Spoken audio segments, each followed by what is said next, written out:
E aí, após o advogado do general Augusto Heleno, o advogado Celso Vilardi defende o ex-presidente Jair Bolsonaro, também levantou várias suspeitas sobre a atuação dos órgãos envolvidos. A gente tem esse trecho, acompanhe. Que prova é essa? É o recorte de trechos de WhatsApps, conversas de WhatsApps, documentos como um papel, uma agenda, que foram localizados em computadores. São dezenas e dezenas e dezenas de computadores. São dezenas e dezenas e dezenas de celulares. São milhares de documentos apreendidos na sucessão, porque vamos lembrar que nós não estamos falando de um processo. Esse processo reúne uma sucessão de investigações com buscas, diversas buscas contra as dezenas de pessoas, algumas aqui processadas, outras que nem processadas foram. Portanto, ministro, nós temos um conjunto de prova apreendida que ficou à disposição por anos com a Polícia Federal, que tem um sistema para fazer pesquisa, que tem efetivamente meios técnicos para saber conversa por palavra, por tema. Aí a exposição, a defesa feita por Celso Vilardi, advogado do ex-presidente Jair Bolsonaro. Passar para o Cristiano Beraldo, porque o Celso Vilardi é muito conhecido, né? Talvez um dos advogados criminalistas mais conhecidos e respeitados do país. E aí é preciso também olhar um pouco para a dinâmica desse julgamento e para esses nomes muito conhecidos do direito, né, Beraldo? Esses defensores renomados poderão fazer a diferença? Você acha que esse é um julgamento em que isso fará alguma diferença? Ter o melhor advogado defendendo determinada pessoa, determinada figura? Ou parece que a gente tem que voltar àquela análise que nós fazíamos há alguns dias de que talvez o desfecho já esteja pronto, né? Neto, o desfecho está pronto, mas a participação de advogados preparados, conhecedores do tema, conhecedores da corte, advogados que têm coragem e que, ao longo da carreira, foram construindo de forma muito sólida as suas convicções e o seu compromisso com o direito. Eles têm um papel fundamental, não para falar para dentro, porque realmente parece que eles estão ali falando para as paredes. Até porque, quando tratam dos detalhes da investigação e do processo, fica bastante evidente que não faltam elementos para se concluir que há algo muito errado em tudo que aconteceu durante o curso da investigação e do processo. Mas isso não impediu sequer que o ministro relator se desse por impedido, uma vez que ele é vítima da acusação que estão sendo feitas contra os réus. Se isso é uma realidade, se os outros dois ministros, um que é advogado do presidente da República, maior opositor do réu, o outro que processava o réu até recentemente, antes de entrar para a corte, se isso não constitui elemento suficiente para que, na avaliação dos próprios, eles estejam impedidos de julgar de forma isenta e justa, aí, Caneto, não adianta. Pode se colocar ali quem for.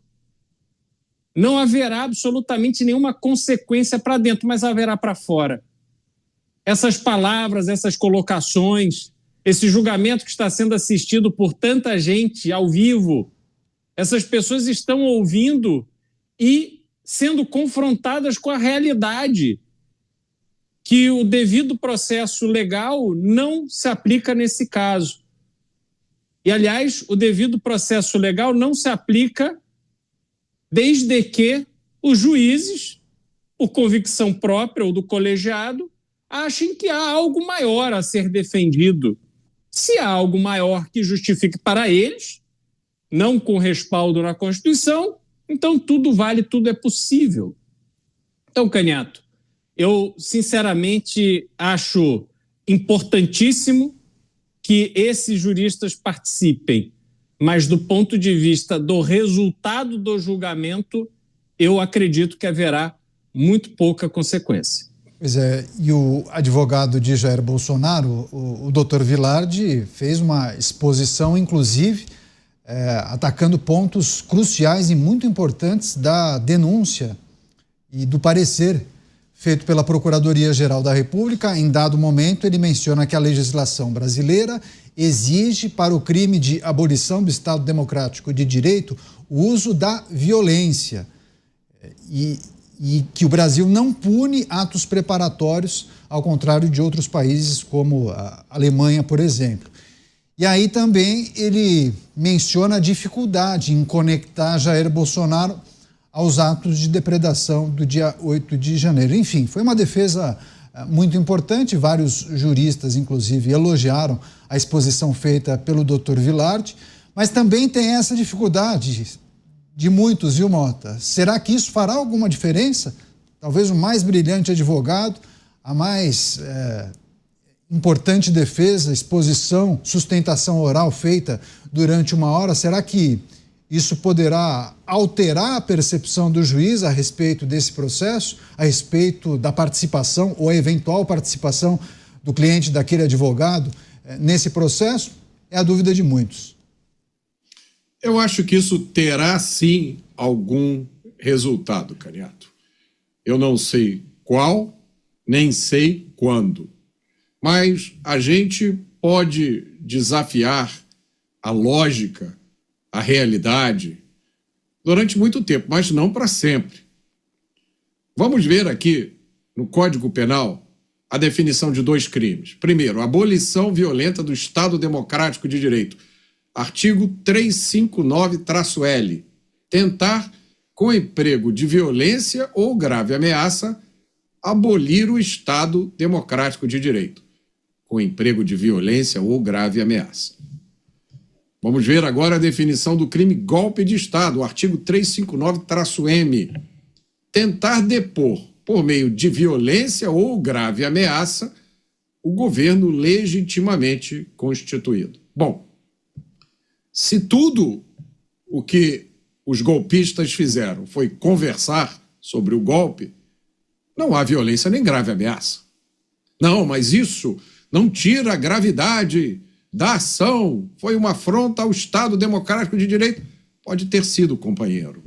Mas, segundo o artigo 359-L e o artigo 359-M, não foi cometido crime porque não existiu violência nem grave ameaça.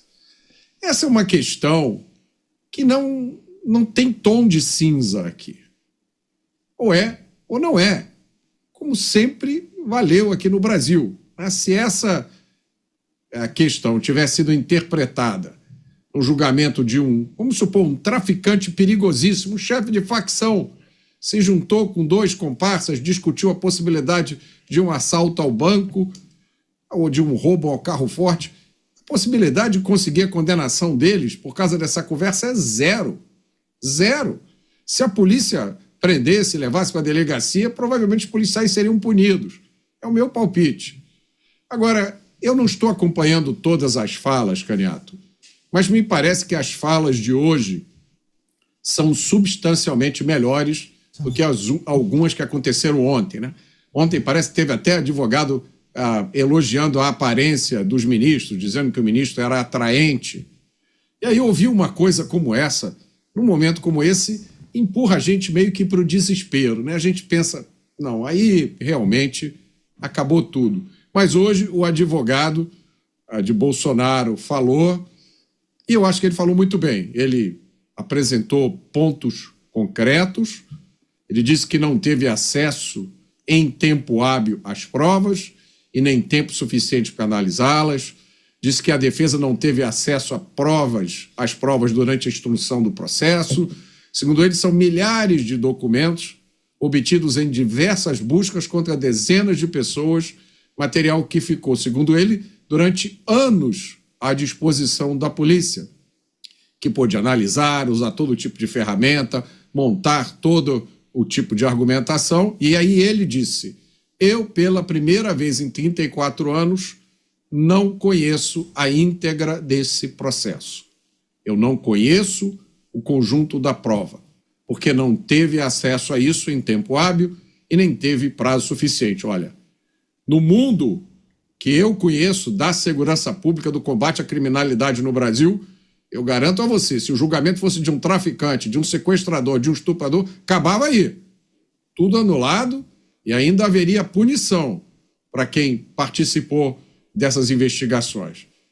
E aí, o que mais precisa ser dito, né? Parece que a maior parte desse caso aí está se apoiando em uma delação premiada, uma delação que, segundo está registrado, já foi modificada 11 vezes. E aí eu vi alguém que disse aqui, agora não me lembro quem foi, que disse: se eu der 11 versões de um mesmo fato à minha mulher, eu não entro em casa. O delator fez isso e continuou no processo. Pois é, só compartilhando com a nossa audiência que o artigo 359 do Código Penal diz que é crime tentar com emprego de violência ou grave ameaça abolir o Estado Democrático de Direito, impedindo ou restringindo o exercício dos poderes constitucionais. Mas é difícil, né, Dávila, ligar Jair Bolsonaro a crimes violentos. E aí o que muitos juristas entendem? Bom, vão tentar conectar Jair Bolsonaro aos atos do dia 8, que justificaria a imputação desse crime ao ex-presidente. Só que daí a gente cai justamente nesse ponto que o Mota menciona, a delação de Mauro Cid. Mas olha o que Mauro Cid menciona durante as muitas versões que foram destacadas por ele em relação a isso. Ele fala que o quebra-quebra do dia 8 de janeiro foi uma surpresa para todos. Inclusive, vários deles estavam nos Estados Unidos. Então, não foi algo tramado, né, planejado. Então, aquelas discussões, se é que elas aconteceram, elas não indicavam que o grande finale, que o grande dia seria o dia 8 de janeiro. O dia 8 de janeiro aconteceu por conta de um movimento quase que voluntário, né, daquelas pessoas que estavam reunidas principalmente em frente aos quartéis. Enfim, vamos aguardar os desdobramentos. Quer fazer um complemento em relação ao posicionamento do advogado Celso Vilardi, Dávila, por favor? Caniato, é interessante porque hoje, quando fazemos um balanço do que ocorreu, cada um fica falando assim: não, esse advogado colocou o Bolsonaro numa situação constrangedora porque só está preocupado com o seu cliente, todo mundo olhando para os clientes. Mas eu fiz uma leitura diferente. Eu estou olhando para qual foi o ponto enfatizado por cada um dos advogados, e isso pode ser muito útil para o futuro. Como nós falamos aqui, o advogado milanês do general Augusto Heleno focou na ausência de impessoalidade em cima do relator. O Beraldo trouxe um complemento muito importante, que mais 2 juízes da turma estão ligados demais ao governo PT, um até processando o presidente Bolsonaro e outro sendo advogado de Lula, o que mostra a ausência dessa impessoalidade. Aí vem o advogado de Bolsonaro, Celso Vilardi, que é um advogado brilhante, e foca no segundo aspecto importante, a ausência de materialidade e provas concretas.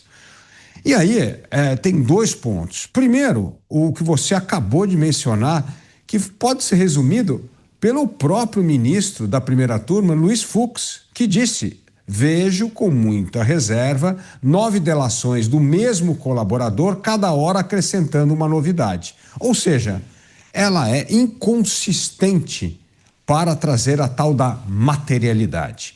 E aí o advogado Celso Vilardi toca em outros pontos fundamentais, né? O primeiro, nós já mencionamos aqui, que não se pode punir atos preparatórios.